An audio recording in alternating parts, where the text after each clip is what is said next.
Welcome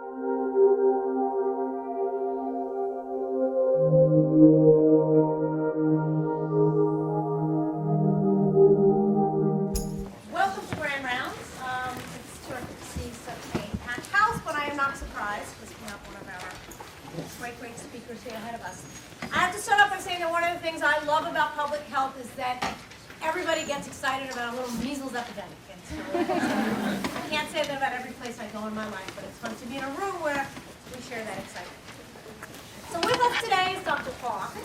Dr. Offit is the Chief of the Division of Infectious Diseases, Director of the Vaccine Education Center at the Children's Hospital of Philadelphia. In addition, Dr. Offit is the Maurice Hilleman Professor of Vaccinology and Professor of Pediatrics at the University of Pennsylvania School of Medicine.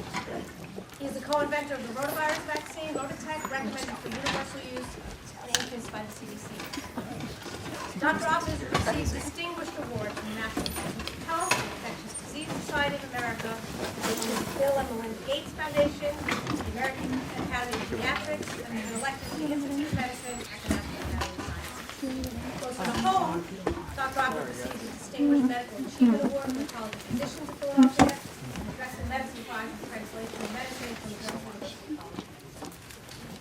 He's also the author of 5 medical narratives of vaccine history, autism, and alternative medicine, has penned numerous op-eds in the New York Times, the Philadelphia Inquirer, the Wall Street Journal, and other publications, has been interviewed by many, and including a stellar performance on the Colbert Report.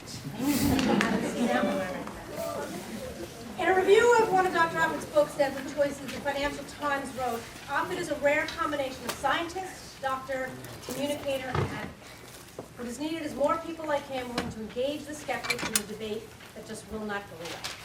Dr. Offit.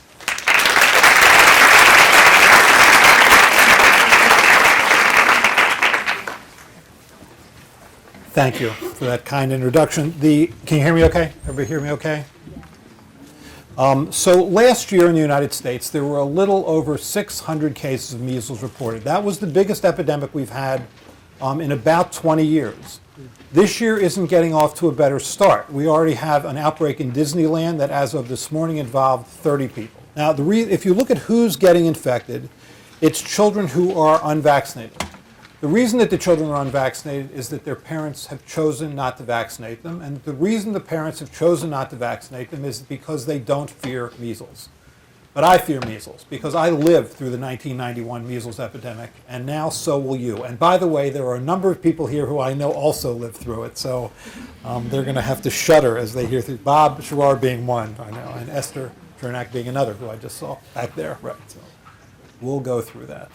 So it started, that epidemic started on April 20th, 1989, when, after returning from a trip to Spain, a teenager with a blotchy rash attends an REM concert. If you haven't heard of REM, ask your parents about it, at the Spectrum in Philadelphia. A couple weeks later, several other teenagers get sick. Measles now has entered the city. Now, on May 21st, 1990, this headline appeared in the Philadelphia Inquirer. And you would assume from its somewhat comical title that measles is not a big deal.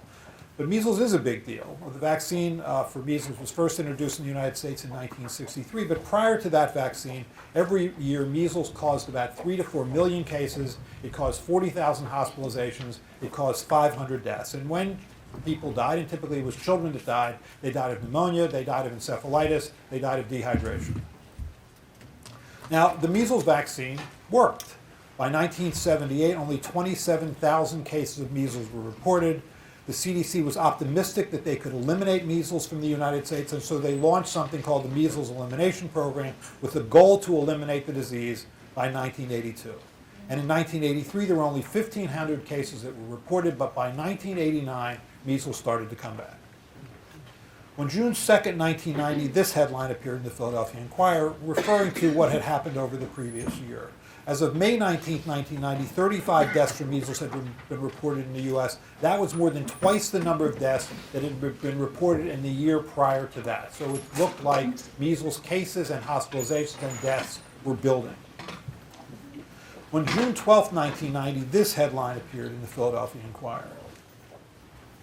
Before 1990, children received one dose of measles vaccine at around 15 months of age. But the CDC now, because of this sort of sweeping epidemic across the country, was recommending a second dose in middle school, which I think for the most part gave children a second chance to get a first dose, but also increased the efficacy of the vaccine from about the mid 90% range to the high 90% range, which is what has to happen. I mean, for these highly contagious diseases, and measles is a highly contagious disease, any sort of disruption or erosion in herd immunity, the most contagious diseases come back. First, that's what you're seeing. Measles, you're starting to see more pertussis, mumps, et cetera, because you need a high level of herd immunity in order to keep those diseases at bay. Now, by November 29, 1990, there were 96 Philadelphia children that were infected with measles. By December 7th, that number increased to 124. By December 31st, it increased to 258. And in December of 1990, an 18-month-old boy dies from measles pneumonia. That was the first measles death in our city in about 20 years.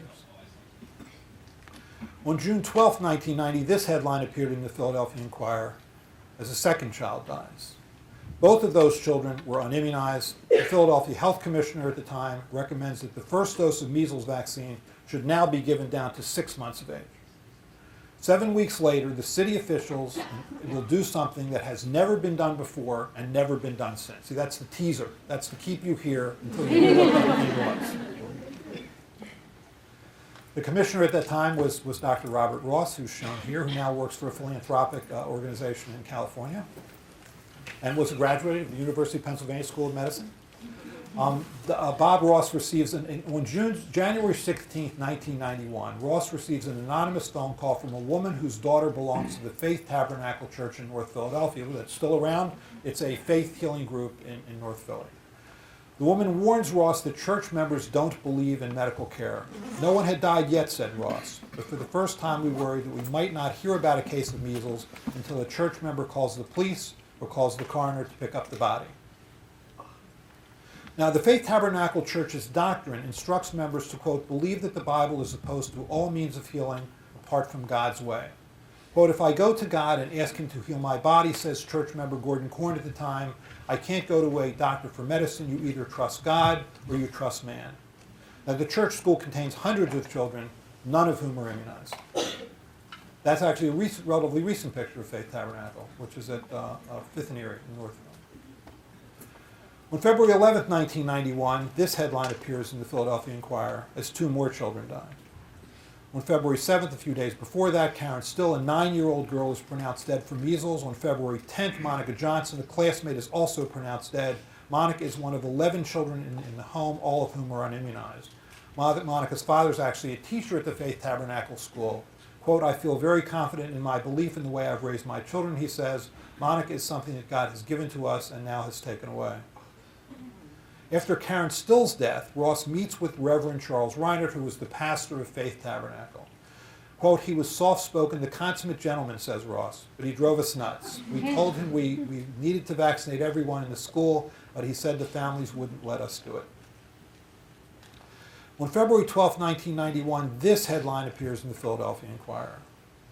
So this was the first of what ends up being 4 steps by the Philadelphia court system to try and deal with a growing measles epidemic in this city. What Ross argued for is he argued that he needed to walk into the homes of these parents and their children to at least look at the children.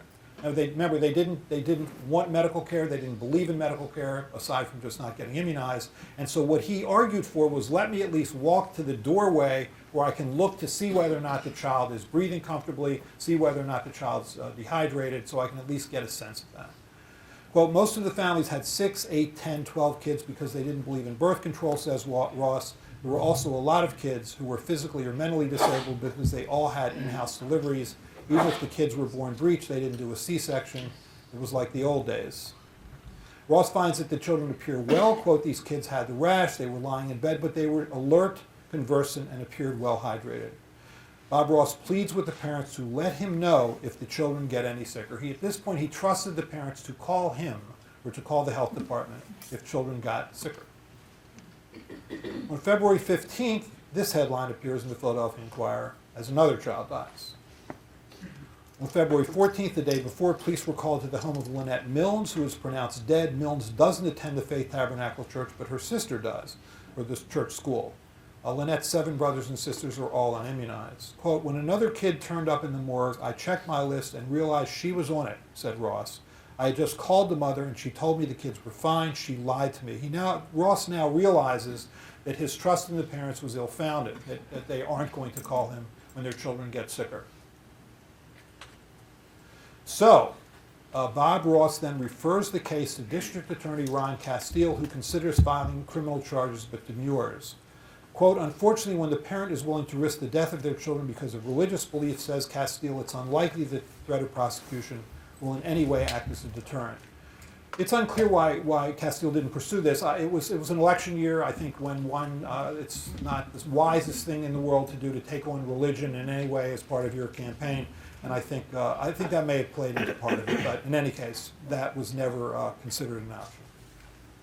So now the Philadelphia courts, though, take the second step. Ross realizes that the information he's getting from parents is inaccurate, so he gets a court order to actually physically examine children.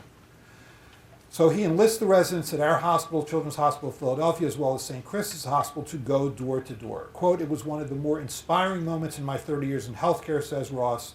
These are busy people, on call every third night, yet they were happy to do it. On February 15th, this headline appears in the Philadelphia Daily News as 2 more children die. In the early morning of February 15th, Nancy Evans, a 5-year-old from north central Philadelphia, dies from measles, but Nancy doesn't belong to the Faith Tabernacle Church. She belongs to the First Century Gospel Church, which is another faith-healing group in the city, a group that doesn't believe not only in vaccines, but in medical care. Also on February 15th, Tina Louise Johnson, who was the 13-year-old sister of Monica Johnson, dies on the day of Monica's funeral. Neither Nancy Evans nor Tina Louise Johnson were taken to a doctor when their illnesses worsened. So, 5 children have now died in 10 days. Philadelphia is in the midst of the single worst measles epidemic in the United States. Now, typically in the United States, about 1 of every 1,000 to 2,000 infected children would die from measles.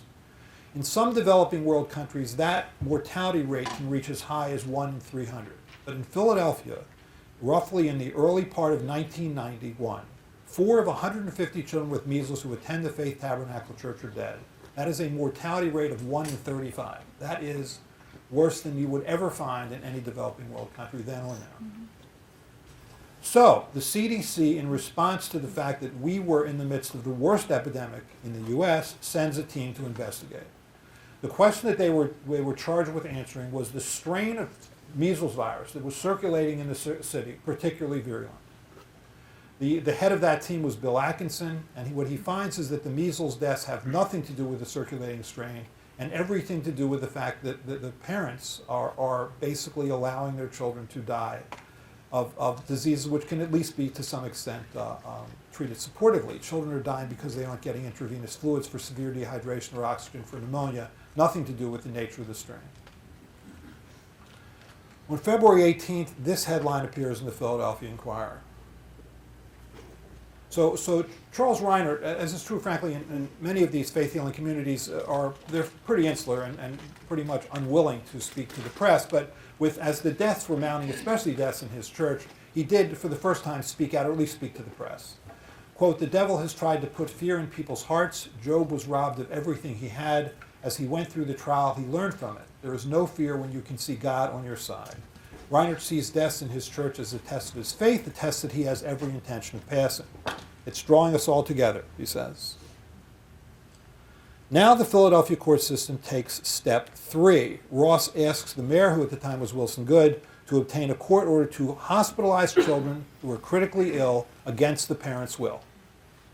So with the telephone number of a judge in hand, residents from Children's Hospital of Philadelphia and St. Chris examined children from the Faith Tabernacle Church. Quote, it was like entering a time warp, said Mark Jaffe, who headed the St. Chris's team. With the exception of the fact that they stay at home and watch their children die from measles, they seem like wonderful people. On February 18th, this headline appears in the Philadelphia Inquirer. So the first test case of this was Daniel Kern. He was a 4-year-old who develops measles pneumonia.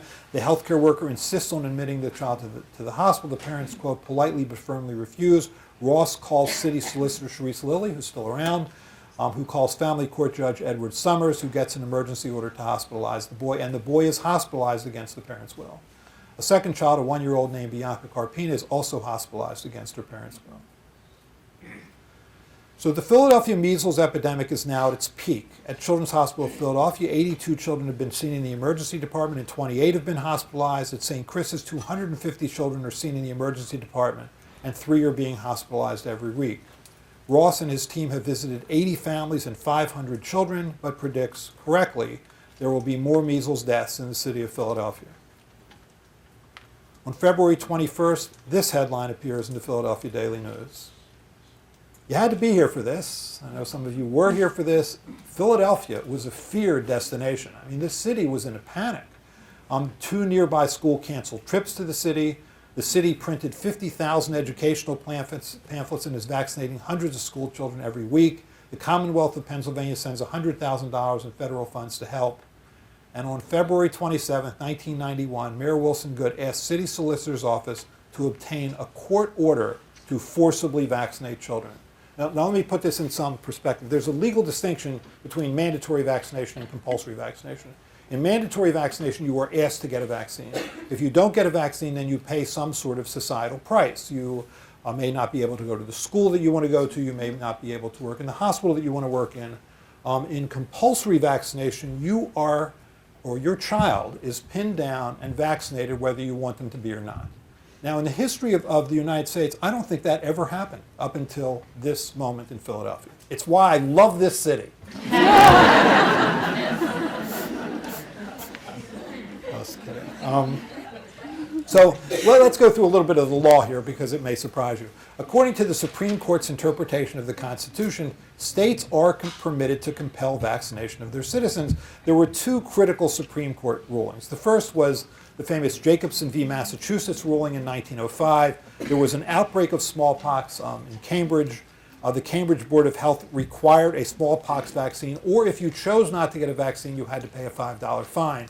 Henning Jacobson, who was a Lutheran minister and believed that God would protect him, refused both to get a vaccine and to pay the fine. That case worked its way up from a district court to a state Supreme Court and ultimately to the United States Supreme Court, where the writing for the majority was Chief Justice John Marshall Harlan, who said, quote, "The liberty secured by the Constitution of the United States does not import an absolute right to be wholly freed from restraint.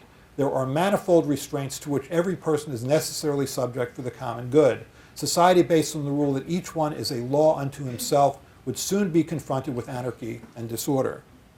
Now, this issue went up before the United States Supreme Court one more time, and that was in the Zuck v. King ruling 17 years later. Rosalind Zuck was a high school student who refused a smallpox vaccine that was required by the Brackenridge High School in San Antonio, Texas. Now, the difference between this case and the Jacobson case was smallpox was not a problem in San Antonio at that time. Yet still she was asked to get a vaccine. She refused. She was expelled from school. That case also worked its way up to the United States Supreme Court, where basically the court unanimously agreed with the previous decision in Jacobson v. Massachusetts.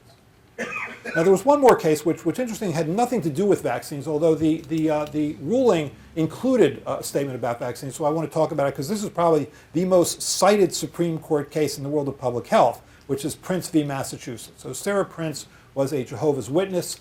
She took with her on the streets of Brockton, Massachusetts, her niece, Betsy, to hand out pamphlets that were proselytizing on behalf of Jehovah's Witnesses on the streets of Brockton, Massachusetts. Now, that violated child labor laws. You aren't allowed to take a young girl, in this case it was an 11 or 12-year-old girl, and have her distribute pamphlets at night on the street because it's considered to be unsafe. So it violated child labor laws. So it was the question whether or not her religion trumped child labor laws. In that decision, there was a mention of vaccines, interestingly, which was, quote, "A parent cannot claim freedom from compulsory vaccination for the child any more than for himself on religious grounds. The right to the right to practice religion freely does not include the liberty to expose the community to infectious disease. And this is my favorite line. Parents may be free to become martyrs themselves, but it does not follow that they are free to make martyrs of their children. So although there's no constitutional right to refuse vaccines, states may allow exemptions, right? We're a federalist system. So what happened was there were a number, this is just a handful of those, but there were actually more than this. There were a number of parents who claimed a religious exemption to vaccination. They said that my religion precludes me from getting a vaccine, and therefore I shouldn't be forced to get it. And all these cases lost. And the reason that they lost was that the ruling was always the same, which is that you're not being discriminated on the basis of your religion, because all religions are being asked to be vaccinated. So they all lost. But that changed. There was a door that was opened some years before some of these cases that ultimately changed things. And that was something that happened in the New York State Assembly in Albany in 1966. Once again, showing that bad things come from New York. I take your pick. I mean, it's the Giants, certainly, the Mets. Right. Sorry, I just heard some groans for the New Yorkers. All right, so in any case, New York State was considering at that time a bill requiring polio vaccine for school entry, and that bill passed by a vote of 150 to 2. But there were 2 dissenting votes, and the reason that, interestingly, both Republicans from Long Island, both of whom dissented because the bill excluded parents whose religion forbade vaccination. This was the direct result of lobbying efforts of one particular religious group. So I'm going to ask you to name that group. Before I do, I'll give you a hint. This is a religious, well, so remember, the first vaccine was the smallpox vaccine that was developed around 1796. The Old Testament was written between 1400 and 400 BC. Interestingly, never mentions vaccines because they didn't exist yet, and they didn't predict that. Those texts never predicted the existence of vaccines. The New Testament, around 120, 115 AD, never mentions vaccines because they didn't exist yet. So this would have had to have been a religion whose major text was written after 1796. Everybody says, it is so interesting, everybody says Mormons. No, it's not. Mormons actually aren't opposed to it. No, not unificationists. Yes, somebody said it. Christian Science, that's right. But people often say Scientology, which is a religion for God knows what reasons. Given the, right. So it is correct. It is Christian Science. So Christian Science was founded in 1875 by Mary Baker Eddy when she wrote the book Science and Health with a Key to the Scriptures. So Eddy believed that illness was a spiritual, not a physical disorder, that diseases should be treated with prayer and not medicines or surgeries. This is, of the faith healing groups, this is probably still the most abundant. Although certainly not as popular as it was when it was founded. Frankly, when it was founded in the late 1800s, it was the fastest growing religion, which at the time made some sense. I mean, medicine didn't have much to offer in the late 1800s. We used a lot of corrosives and cathartics and emetics and bloodletting, and it was the old line I think was that an old doctor will let you die, whereas a new doctor will do something to kill you. I think that's probably right. But, so I mean, now you sort of put into the hands of the common man, the right to heal, the ability to heal, the power to heal by simply prayer, and so I think it was enormously popular. But this was 1875. I mean, we didn't have much in 1875. So in any case, it was, although this is a little before Freud, it was sort of this. This isn't really mind over matter, which is a lot of what people think, that it's sort of like the psychosomatic illness that you sort of that you conquer by simply thinking about things better. Mary Baker Eddy didn't believe in matter. I mean, that when you had a boil, the boil didn't really exist. God is perfect. God created man in his image, which therefore means man is perfect. The boil is not perfect, therefore the boil doesn't exist. So when you see that boil, it's not really there. And so you just need to get closer to God. And as you get closer to God through prayer, then that boil disappears. That's really was where Mary Baker Eddy was coming from. Quote, she says in Science and Health, we have smallpox because others have it, but mortal mind, not matter, contains and carries the infection. So that opened a door, and through that door, the first person to walk through that door was a guy named William Maher, who took advantage of that New York State decision by saying, I am being discriminated against because I'm not a Christian Scientist. There's a law on the books allowing Christian scientists to exempt themselves from, in this case, a polio vaccine. I'm not a Christian Scientist. I'm being discriminated against. And that ultimately opened a door to what now are 41 states that have religious exemptions to vaccination. And the Commonwealth of Pennsylvania is one of them. And about 10 years prior to the events I'm talking about in 1991, the Commonwealth of Pennsylvania passed a law allowing religious exemption to vaccination. So, on February 28, 1991, this headline appeared in the Philadelphia Inquirer. It's interesting. I mean, we now are in a position of trying to compel parents to vaccinate their children. That we were going to vaccinate them whether they wanted to be immunized or not. So it's an interesting contrast. It's an interesting clash between one's ability to express your individual religious belief and what is best for society. So what's good for the individual versus what is good for society. And what Charles Reiner did, who was the pastor of Faith Tabernacle, is he went to the Pennsylvania chapter of the American Civil Liberties Union and asked them to represent him, to basically uphold a law that had already been on the books for 10 years. Now, the American Civil Liberties Union is perfectly willing to represent unpopular cases. I mean, both before then and up till now. I'll just give you a few of them. One was in Florida in 2009. The Florida chapter of the ACLU represented the Dove World Outreach Center when they wanted to wear these hateful shirts to school, Islam is of the devil, even though there were children at that school who were Muslim. They represented the Westboro Baptist Church. This is probably a church you know well. This is a group that believes that the sin of homosexuality in America is being punished by God in the form of American soldiers dying in foreign wars. And so they come to funerals of soldiers and protest or carry signs like that. Thank God for dead soldiers. And this particular girl is wearing a T-shirt that has the website of Westboro Baptist Church, GodHatesFags.com. And probably most famously, in 1977, the American Civil Liberties Union represented neo-Nazis when they wanted to march down the streets of Skokie, Illinois, a suburb of Chicago, a suburb that had many Jews that lived there, and this is 1977, so including Jews who had survived the Holocaust. Actually, it led to, I don't know if you follow the online magazine, The Onion, but The Onion had a headline that was perfect. It was something like, Nazis defend, or American Civil Liberties Union defends neo-Nazis' right to burn down ACLU headquarters.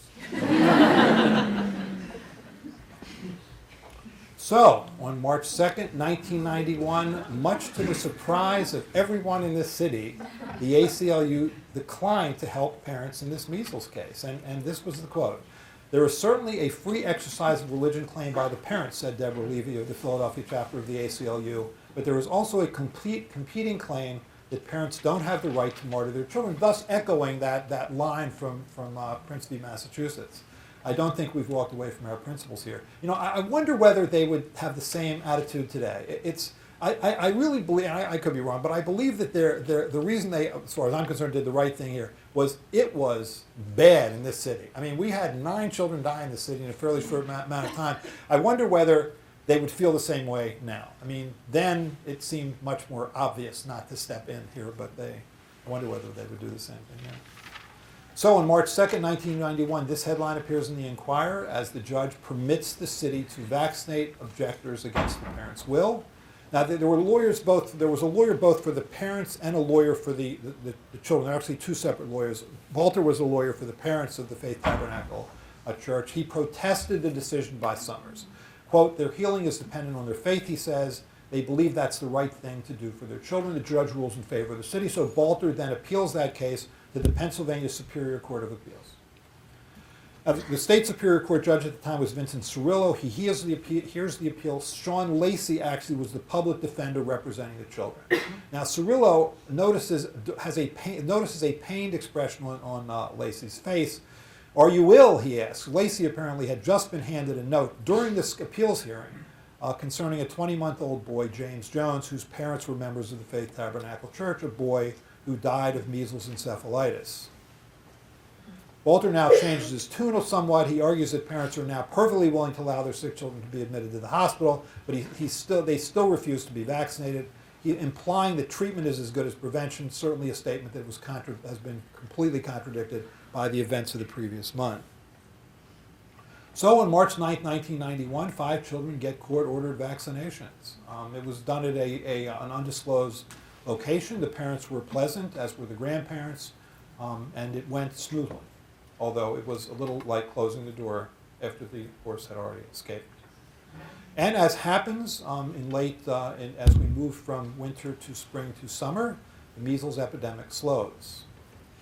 Typically, measles is a disease of the late winter and early spring, says Robert Levinson, director of disease control. I could have picked a quote from you too, Bob. You were also quoted extensively in these articles. It just happened I didn't hear, but I've done it elsewhere.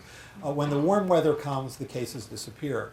Now, Charles Reiner, who's the pastor of the Faith Tabernacle Church, has a different interpretation, focusing on the children in his church who had survived the infection without medical care. He said, quote, "We believe that God has provided his faithfulness."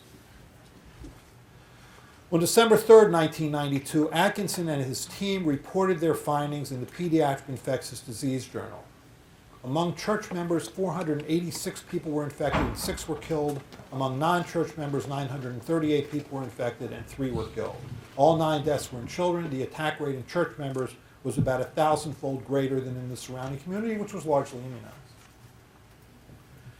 In 2013, the CDC identifies about 30,000 children whose parents have chosen not to vaccinate them for religious reasons. Given the underreporting and the insular nature of some faith healing groups, that number is probably much larger. And frankly, all states have medical exemptions to vaccination. About 20 states have what are euphemistically called philosophical exemptions to vaccination. And in those states where there's not a philosophical exemption, parents will often choose a religious exemption, frankly, as their fallback position, even though it's not necessarily a religious issue for them. So I think the number 30,000 was probably low, especially given a paper that just came out actually this week by Tracy Liu in Pediatrics. So I'm going to regret this slide, but I'll do it anyway.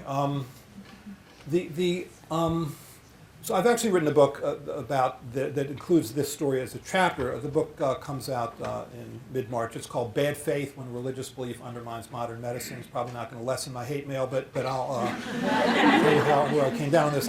When I first started writing this book, I had the general belief of people like Christopher Hitchens and Sam Harris and Richard Dawkins that religion can be illogical and potentially harmful. And that's sort of how I came at this. But sort of ended up in a different place. And here's sort of how I put it together. I think independent of whether you believe in the existence of a supreme being or you believe that Jesus was the Son of God, and this when these people were sort of forced to be hospitalized in our hospital, I talked to a number of these parents, and this was often the statement they made: Jesus was my doctor. So independent of whether you believe that Jesus was the Son of God or you believe that the Gospels are in any way an accurate reflection of Jesus' life and times. I mean, the 4 major Gospels that made it into the canon were all written about 35 to 65 years after the death of Jesus, right? Jesus lived roughly from 4 BC to 30 AD. See, I'm talking about Jesus in front of like a lot of people. There's no reason I should be doing that, but I'm doing it anyway. You have to be impressed by the figure that is described as Jesus. I mean, this was a breakthrough figure. There's a historian that said, I think correctly, that child abuse was the crying vice of the Roman Empire. I mean, infanticide was common, abandonment was common at the time of Jesus' life. Hippocrates, who spent much time talking about how one should interact with patients and their families, never talks about children, because children didn't matter. I mean, children were property. Children were treated no different than slaves. That wasn't the Jesus that is described in the gospel. I mean, the Jesus that is described in the gospel talks lovingly of children. I mean, suffer me the children, for the kingdom of heaven is theirs. He believed that children had souls. Because they were human, they had souls. Therefore, the kingdom of heaven could be theirs. I mean, there's one line in Matthew that's something like, "Verily I say unto you, what you do unto the least of my brethren, you do unto me." I think you could put that and blazon that on the walls of every children's hospital in the world. I mean, it was in his name that the first Christian emperor, Constantine, passed laws in 315 and 321 AD protecting children. And so I don't get it. I don't get how one can say Jesus was my doctor, that it's okay that were Jesus standing here, he would be perfectly fine with me letting my child die of something that could be prevented or something that could be treated. And what really bugs me in this is that we allow people to put their children in harm's way in the name of religion when I think these are profoundly unreligious acts and therefore shouldn't be given the legal protection of religion. While I think it's great about this country that we are very open-minded to all attitudes and beliefs, and we're founded on basis of religious freedoms, this crosses a line. Letting your child die is not okay, and this is the least of it. I mean, there was, you probably know the Scheibel case, right? I mean, Brandon and Kent Scheibel. And, you know, the Scheibels are members also of the Faith Tabernacle Church. When their son Kent was 2 years old and had bacterial pneumonia, they chose prayer instead of antibiotics, and their son died. They were never jailed. They never lost their right to take care of their other children. And so, a few years later, what happens is that another child, who at the time wasn't born, but when he was 7 or 9 months old, also had bacterial pneumonia. They also chose prayer, even though they were on probation, and the child also died of bacterial pneumonia. Basically, the way it works in this country is the first child's free. Honestly, that's the way it works. I mean, now they will face a jail sentence of between 3.5 to 7 years, and they will lose their children. But does it really have to come to that? It's interesting that if you look at British law and American law up until about the 1970s, this didn't exist. I mean, there are now 44 states that have religious exemptions to child abuse and neglect laws. This is one of them. And that didn't exist until the mid-70s. And the reason it exists was because of CAPTA, the Child Abuse Protection and Treatment Act. That was an act that was enacted in the Nixon administration, interestingly, that basically recognized the growing problem of child abuse. And so there were federal funds to provide support for the recognition and treatment of child abuse. Now, there were two prominent Christian scientists in Nixon's administration that saw that there was about to be an uncomfortable light that was about to be shown on Christian Science. And so they insisted that you could not get federal funds unless you had a religious exemption to child abuse and neglect laws. And so all 50 states then had these laws. 6 of them have since turned that back due to the lobbying efforts of a woman named Rita Salon, who runs a group called Children's Healthcare as a Legal Duty, or CHILD. She is a mother whose child, who was a Christian scientist who watched her 5-year-old die of Haemophilus influenza type B meningitis when she chose prayer instead of antibiotics. But it's interesting, those 2 Christian scientists, by the way, who were probably older people in this group will recognize these names, were Bob Halderman and John Ehrlich.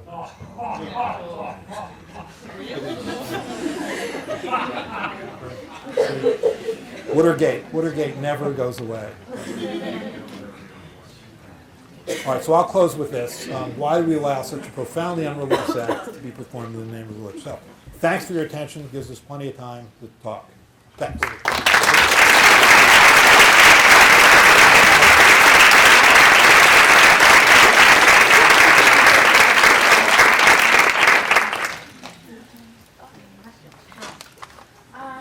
And this might have just been the way that you transcribed the articles. Louder. Oh, it's louder. This might have just been the way that you transcribed the news articles in your PowerPoint, but I noticed that it went from children died from measles as children were killed. Was that directly in the articles? Did you notice a cultural change? That was me. Okay.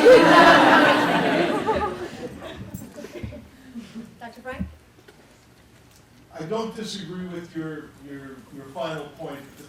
The question this raises, and maybe you're making a separate distinction for children compared to adults. I spent some time in the state of Kentucky where I met a fellow one day who was collecting rattlesnakes to sell to the churches in eastern Kentucky where they do snake handling on the weekends. And every once in a while somebody dies. Where in this whole religious realm of activities, how do we sort out what principles would we use to say this is allowed, this isn't allowed? I think that I guess I go back to Princeton, Massachusetts. I think if you want to martyr yourself to your religion, or you want to hurt yourself in the name of your religion, that's your right. I do think, though, that when it comes to doing that to a child who has no say in the matter, I think that's where the state steps in and says this isn't okay. I mean, you see this under the Supreme Court case now with a 17-year-old who has Hodgkin's lymphoma, who doesn't want to get chemotherapy because I don't want to inject poison into my body. I mean, so that's the question, is that 17-year-old's right to do that? And Sarah Hirschberger, right, the 10-year-old who has an acute lymphoblastic lymphoma in Ohio. I mean, where the courts basically said the parents were Amish. I don't think it was a religious issue. I think it was more of a cultural issue. I don't want to give chemotherapy to this child who has an 85% chance of survival. I think there the court steps in and protects the child. Now, they didn't. John Lone, who was the judge in that case, said fine. Basically, his ruling in part said, chemotherapy doesn't have a 100% chance of success, and so therefore, that makes no sense. I mean, antibiotics don't have a 100% chance of success for treating meningitis, but it's still the better choice. So I think that's where I would draw the line. If people want to douse themselves with fire and with gas and set themselves on fire, that's the right, but they can't bring their children in there with them. So at the age of 18, is that the... Well, whatever. I mean, so in different states obviously have different levels of what they consider to be, the age where you are medically, where you're emancipated. The 17-year-old girl, in that case, they didn't consider to be emancipated because she had sort of run away. They thought she had acted childishly and therefore should be treated like a child. Hirschberger, I think, is a different story. She's 10.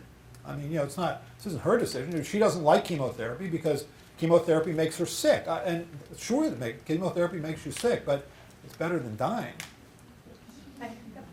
So you kind of started to answer this question, but I guess my question for you is, where do you think the line should be drawn as far as the state interfering to protect the overall health of the general population, everyone that will be interacted with? And I say that to say, there's always going to be a downside. They have their religious beliefs, but then they're putting other people at risk. So where do you think states should interfere when it comes to everyone's health, or should they just be specifically advocating for the children who are infected? So here's what I think. I think Oregon has been an interesting lesson. So Oregon is the home to the Followers of Christ Church, a group called Followers of Christ Church. It's a big group, and they, like these two groups I mentioned here, are faith healers. They don't believe in modern medicine, so they choose not to do it. And if you go to the grave site there in Oregon City, you will see a grave site that looks like it was transported from the 1700s into the 21st century. I mean, there's a lot of children's graves.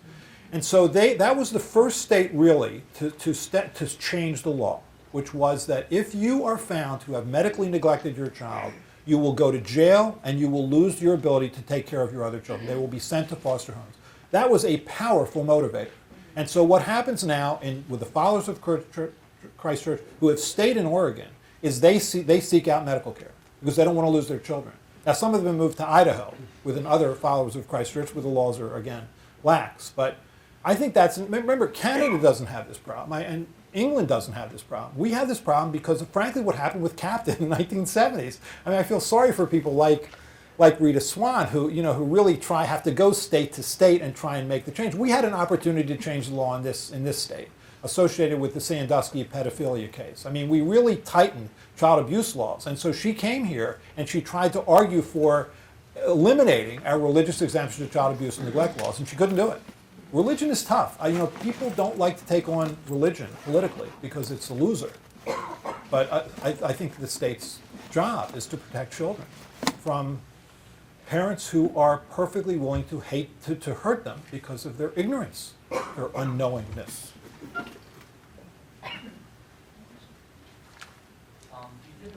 like how you framed sort of the timeline with those headlines we put up in Inquirer.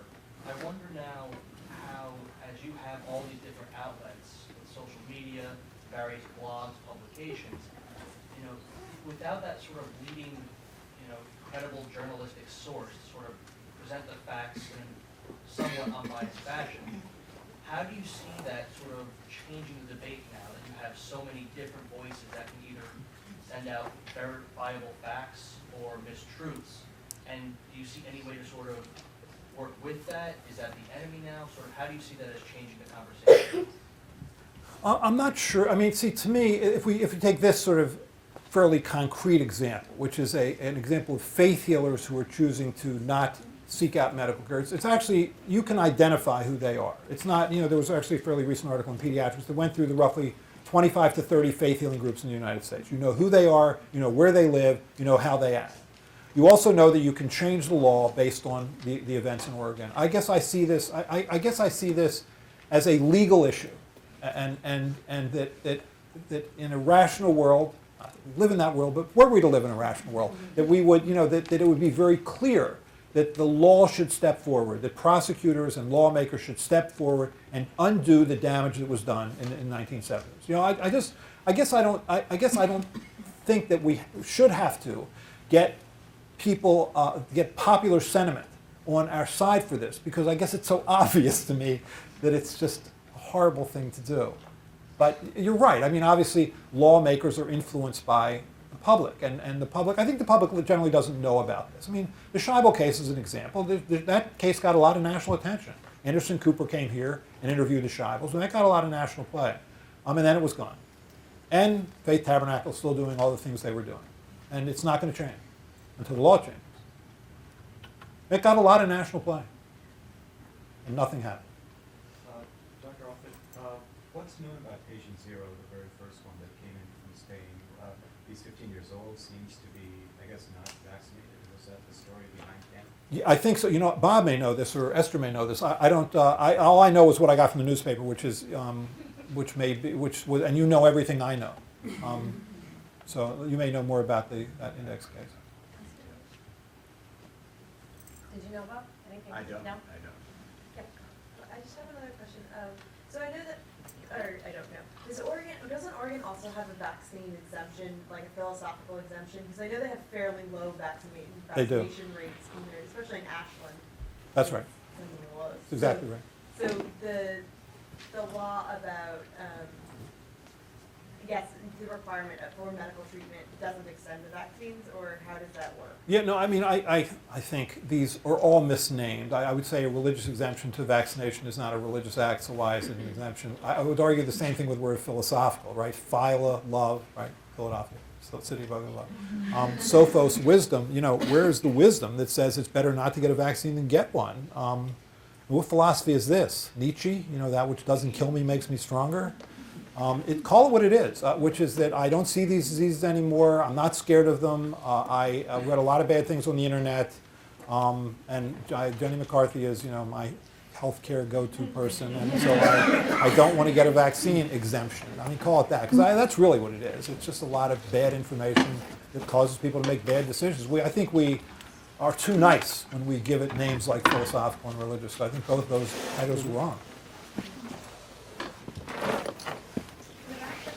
One of the questions on the last slide was where was the rest of the religious community back then? So did the other mainline religions speak up to encourage people to be vaccinated? No. Or speak against it? Or even with the recent Scheibel case? Did other No. religious groups? And it really bugs me. I mean, at the time, I don't know if you remember 1991, but 1991, I mean, we were all very proud of Anthony Bevilacqua, who had gone from bishop to cardinal. He was celebrated. Wouldn't it have been nice for him to have stepped forward and say, this isn't us. You're saying that this is being done in the name of Christ, but this is an un-Christian thing to do. That would have helped. How about a little help? I think you're right. That's a great point.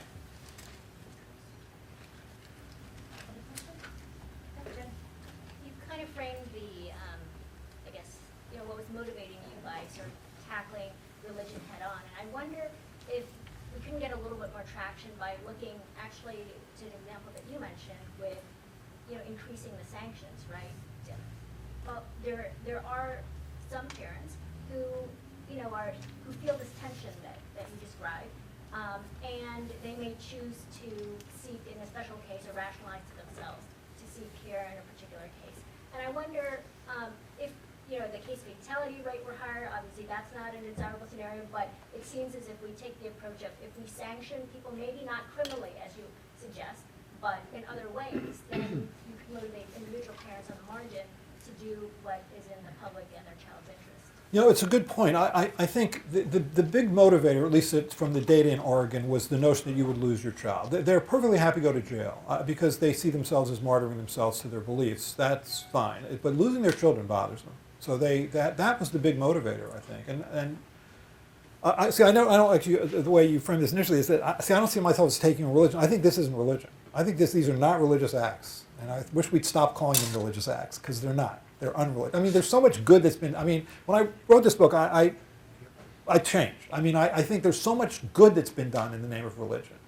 I mean, really, I mean, whether it's the initial, civil rights laws, I mean, the abolition of slavery, helping tsunami victims. I mean, there's so much good that's done in the name. I mean, the monasteries, early Christian monasteries, became the modern day hospital. I mean, look at all these missionaries like Albert Schweitzer in Africa or Edward Bliss in China that in the name of Jesus, you bring modern medicine to the four corners of the earth. There's so much good. I mean, you would argue the Catholic healthcare system actually is probably is a great ministrator of healthcare, modern day healthcare in Jesus' name, right? I mean, Pennsylvania Hospital has that quote on the front when you walk in that talking about Jesus.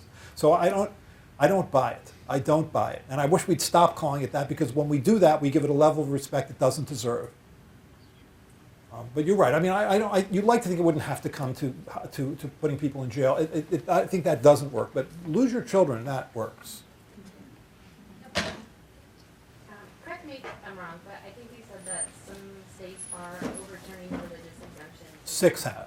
to child abuse, correct? So child abuse and neglect laws. On what premise are they able to, or have been able to get rid of those exemptions? It's the enormous power of this woman, Rita Salon. She's the one who's done it in every case. She's an interesting woman. I mean, she watched her son die. She saw her religion as having been a fraud. She went in the old days. She went on a very popular television show called The Phil Donahue Show and said that. She was the first person actually to go on national TV and say, "My religion is a fraud. It's a fragile magic. They promised me something that's not possible." In fact, now I've learned. I mean, she was from Detroit at the time. She went to the Wayne State Medical School Library and found and opened herself up. She crossed over to the other side, the side of knowledge. And the one thing she always says is, you can't.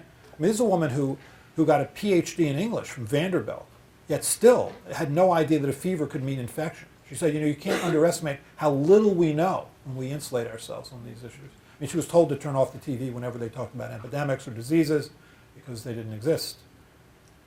You have to meet her. I mean, she's remarkable. It's her.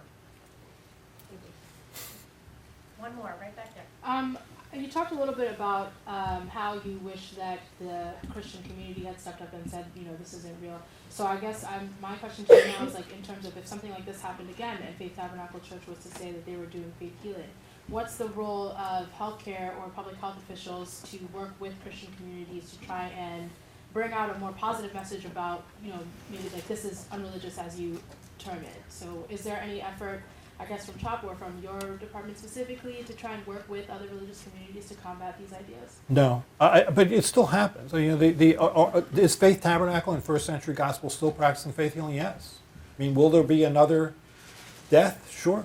And it's not just, the deaths, remember, are the tip of the iceberg. I mean, imagine the number of children who have to suffer frequent asthma attacks because they're not being treated, or pain of ear infections because they're not being treated, or not everyone dies from bacterial pneumonia.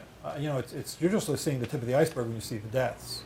But that's still being practiced, and no one steps forward. And now I see people like Child. There's another group called Child Friendly Faith, which is based in Austin, Texas, that tries to do this. I mean, these are very, and Rita Salon is a deeply religious person, as are these Child Friendly Faith groups. I mean, I've had to speak to their groups too. They're very religious, and so they do. That's an example of some people who are religious that are stepping up. But it's a really good point. I mean, it would be great if we could all get together and change this. Not sure the Infectious Diseases Division at Children's Hospital is going to do this, but somebody should. Well, thank you very much. All right, thanks.